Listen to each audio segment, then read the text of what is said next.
में इन लोगों ने टिड्डियों का भी उल्लेख किया। जैसे जो होती है फसलें होती है उनके ऊपर टिड्डियों का अटैक हो जाता है और ये टिड्डियां इतनी हानिकारक होती है, इतनी खतरनाक होती है कि पूरी फसल चौपट कर जाते हैं। और पहले मुझे वास्तव में पता था कि आज से 4 साल पहले जब मतलब अपने यहाँ पे राजस्थान में टिड्डियों का अटैक नहीं हुआ था, उससे पहले कहते थे कि टिड्डियां पूरी जो वो फसल चौपट कर जाते हैं। कुछ स्टूडेंट्स के दिमाग में हमेशा ही डाउट रहता था, सर ऐसे कैसे चौपट कर जाते हैं? अरे मैं टिड्डियां आती है लाखों की तादाद में, और टिड्डियां जब आती है तो आसमान में के अंदर अंधेरा टाइप से हो जाता है और वो खेत के ऊपर बैठती है, और खेत के ऊपर बैठने के बाद वो दिन का टाइम नहीं है, चंद मिनटों का। ठीक है, आपकी फसल कैसी है उसके ऊपर डिपेंड करता है। यदि ये जीरा या घोड़ा जीरा टाइप की फसलें हैं तो वो तो चंद मिनटों में खत्म करके उड़ भी जाती है। और जो मजबूत जो भी फसलें हैं जैसे अरंडी की फसल को ये चौपट कर जाते हैं, उसमें थोड़ा टाइम ज्यादा लगता है। उसके ऊपर बैठती है तो ये इतनी फास्ट स्पीड से कुतरती है फसल को, और वो कुतर के पूरा पूरा नष्ट करके कुछ टाइम बाद में जो पेड़ होते हैं उन पेड़ों के ऊपर जब टिड्डियां बैठती है तो पेड़ों की कमजोर टहनियां जो है वो टूट के नीचे गिर जाती है। इतनी इनकी संख्या होती है, और ये संख्या इतनी ज्यादा बढ़ती है इनकी फास्ट, जिसकी हद नहीं है। लार्वा देती है, उसके अंदर सैकड़ों बच्चे होते हैं, उससे वो सारे वो जो फटाफट बड़े हो जाते हैं और फिर वो टीम में शामिल हो जाते हैं। ठीक है, और फिर वो सारे सारे अटैक करते हैं। तो पहले वास्तव में लोगों को एग्जांपल देके समझाना पड़ता था, लेकिन अब तो चूंकि 3 साल पहले जो है वो हुआ टिड्डियों का अटैक, इसलिए आप में से 70-80% लोग इसके बारे में जानते हैं। और मैं कहता हूं वास्तव में सबसे मजबूत यदि कोई होता है तो वो होता है किसान। किसान से मजबूत कोई नहीं होता। पिछले 4 साल से किसानों के लिए अच्छा टाइम नहीं चल रहा है। जैसा कोविड आ गया तो कोविड में किसानों को नुकसान हुआ। कोविड के अंदर जो है वो जगह जगह पर, कुछ जगह पुलिस लिबरल थी, बाकी कई जगह ऐसे भी थे, ऐसे नियम नहीं थे, लेकिन फिर भी जो है वो पुलिस वाले जो है वो मतलब सब किसानों को पीटती थी, इसलिए कई बार किसानों की फसलें खराब हो गई। उसके बाद में ये जो है वो टिड्डी अटैक हो गया। टिड्डी अटैक में पश्चिमी राजस्थान के तो जितने भी किसान थे सबकी फसलें पूरी पूरी तबाह हो गई, बर्बाद हो गई, कोई नहीं थी। ये टिड्डियों का अटैक इतना बड़ा था पूर्वी राजस्थान तक पहुंच गई थी ये, और यहाँ पे पहुंचते पहुंचते धीरे धीरे ये जो है वो धीरे धीरे खत्म हो गई, समाप्त हो गई। इस साल है तभी आप देख लो 2 या 3 दिन से, 3 दिन या 5 दिन से बारिश हो रही है, इसलिए किसानों की पूरी फसलें हैं जो क्या हो गई है, चौपट हो गई है पूरा का पूरा। इसलिए किसान ही वो मजबूत स्तंभ है जो इस प्रकार के सदमे झेलता है और झेलने के बाद में राजी रहता है।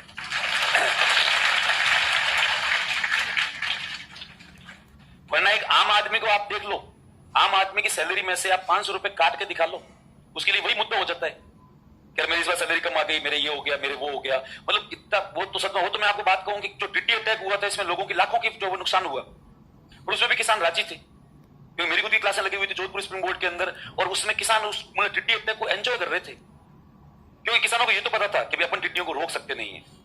तो ये किसान इतने ज्ञानी होते हैं जिनको लोग भले अनपढ़ कहे या कुछ भी कहे, पर इनके ज्ञान का लेवल बहुत शानदार होता है। इनको पता है कि अब जो नुकसान होना है वो तो होना ही है, अब रोने से धोने से कुछ भी होने वाला नहीं है, इसलिए लोग उसको एंजॉय कर रहे थे।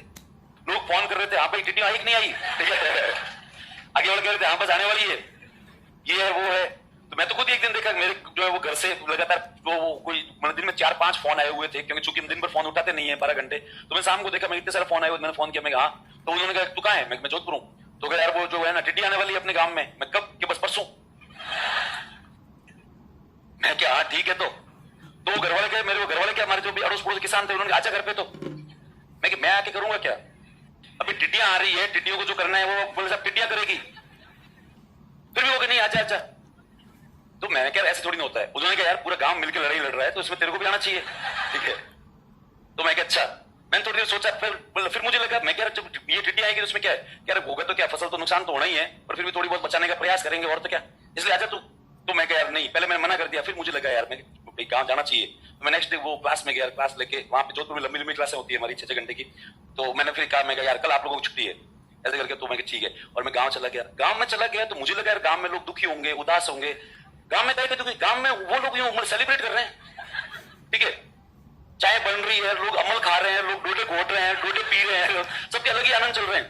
पर मैं क्या हुआ, तो भाई टिड्डियां आ रही है, टिड्डियां अटैक, और वो बड़े बड़े छोटे छोटे बच्चे से लेकर बड़े बड़े लोग तो सब तैयारियां कर रहे हैं टिड्डियों से लड़ाई की।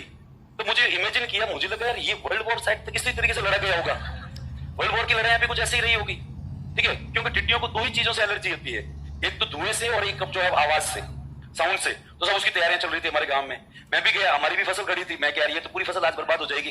तो इधर वो उसमें से कुछ लोग जो है वो सब सेनापति बने हुए, हाँ कहाँ पहुंचे, अच्छा ठीक है,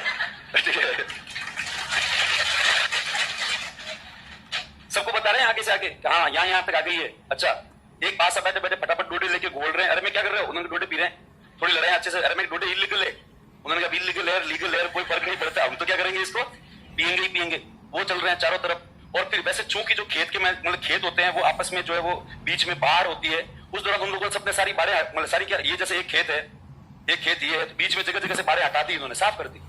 मैंने कहा ये किस लिए, उन्होंने कहा आमने सामने आप वो जो मतलब भागने के काम आएगी अपने, अच्छा, जितने में वापस कोई फोन करे और ये टिड्डियां वहां उस गांव तक आ गई है, बस वहां पे बैठेगी, वहां से उड़ेगी, इस खेत में आएगी, उस खेत में। इनका अनुभव इतना ज्यादा हो गया था, एस्टिमेट लगा रहे थे एग्जैक्टली, ठीक है। कि अच्छा उस खेत में क्या है, उस खेत में इसकी फसल है, 5 मिनट है उस खेत में, उससे आगे उससे क्या है आगे, उसके बाद उससे आगे, उसके बाद उसके लगभग कितनी देर में अपने आप पे आ जाएगी। मैं तो खुद अक्का पक्का होकर देखो मैं ये लोग कर क्या रहे हैं। चूंकि वो टिड्डियों को धुएं से एलर्जी होती है, इसलिए हर जो है वो 10-10 ये 15-15 फीट के ऊपर उन लोगों ने कचरा इकट्ठा कर रखा था, सूखी लकड़ियां वगैरह, ठीक है, ताकि जैसे ही टिड्डियां आएगी इनको अपन लोग जलाएंगे। है क्या, ये तो वर्ल्ड वॉर ही चल रहा है अपने आप में वास्तव में। सब जगह ऐसे ढेर बना रखे थे वो धुएं के लिए, और जितने में खड़ा, जितने में देखे भाई साहब पिकअप आ रही है, 1 2 3, उसके अंदर डीजे भरे हुए पूरे पूरे बड़े बड़े, ठीक है, ठीक है। और ये वास्तव में ये पूरी आके पिकअप यहाँ पे खड़ी हो रही है, एक यहाँ पे, एक यहाँ पे, एक यहाँ पे, छोटे छोटे बच्चे हैं, बड़े बड़े हैं, वो सारे मसाले जला रहे हैं, आग लगा रहे हैं लकड़ियों के, कि भाई आते ही इनके अंदर, सबके अंदर आग लगाना है। सब लोग खड़े हैं, और जैसे एकदम से उनके पास फोन आया, बस ये इस खेत में आ गई, और उन्होंने काउंटडाउन स्टार्ट कर दिया कि 8-10 मिनट के अंदर पहुंचने वाली है। तो 2-3 मिनट तो वो लोग खड़े रहे, उसके बाद में एकदम से, बाहुबली में नहीं बोलते, बाहुबली तेजा, ठीक है, एकदम से वो कोई चिल्लाता है तेजा, सारे बच्चे भागते हैं, सब आग लगाते हैं इनके अंदर धनाधन। बाकी वाले बच्चे जितने, कोई थाली, कोई ड्रम, कोई ढोल, कोई जो बर्तन मिले वो लेके घूम रहे। एक मेरे पास भी आया, मेरे को ढोल दिया कि मैं नहीं रहने दे, उसे कुछ तो कंट्रीब्यूशन होना चाहिए, मैं थाली दे दो, थाली बजा लगी अपन, और तो क्या। उसके बाद में, और जैसे ही वास्तव में टिड्डी आई, मैंने कुछ न्यूज से पहले, हालांकि 93 वाला, मैं बहुत छोटा था, पर 93 वाला टिड्डी अटैक देखा था, और उसे थोड़ा बहुत याददाश्त थी, एग्जैक्टली याद नहीं था। वास्तव में टिड्डी आई तो पूरे आसमान में अंधेरा सही हो गया, और एकदम से टिड्डियां आई, और टिड्डियां आते ही यहाँ पर सब जगह आग लगा दी गई, सब जगह डीजे बज रहे हैं, और फिर सारे बड़े बूढ़े, महिलाएं, पुरुष, कोई नहीं, समभाव से, मतलब वो ढोल, मतलब थाली, ड्रम, बर्तन बजा रहे हैं। बच्चे तो इतने डेडिकेटेड थे, बच्चे देखे ही नहीं टिड्डी, आंखें बंद करके दमड़ दमड़ दमड़ दमड़ दमड़, ठीक है, मतलब बजाते ही जा रहे थे। टिड्डियां बैठी यहाँ पे, यहाँ से उड़ी, और टिड्डियां अगले खेत की तरफ रवाना हुई। आधी मतलब देखो, थोड़ी बहुत फसल का नुकसान तो होता ही है, मतलब थोड़ी बहुत, आधी से ज्यादा ही होता है, लेकिन फिर भी वो हुई। अब ये पिकअप यहाँ से घूम रही है और घूम के भाग रही है, इधर लोग पिकअप के लटके हुए हैं, मैं और ऐसे करके अंततः पूरे गांव से टिड्डियां चली गई, जो आधी से ज्यादा फसल चौपट करके। उसके बाद में इन किसानों का सबका आर्थिक नुकसान हुआ है, ठीक है, किसी खेत बड़े हैं तो कम हुआ है, और थोड़ा ज्यादा हुआ है, खेत छोटा है तो कम हुआ है, पर सबका नुकसान हुआ है।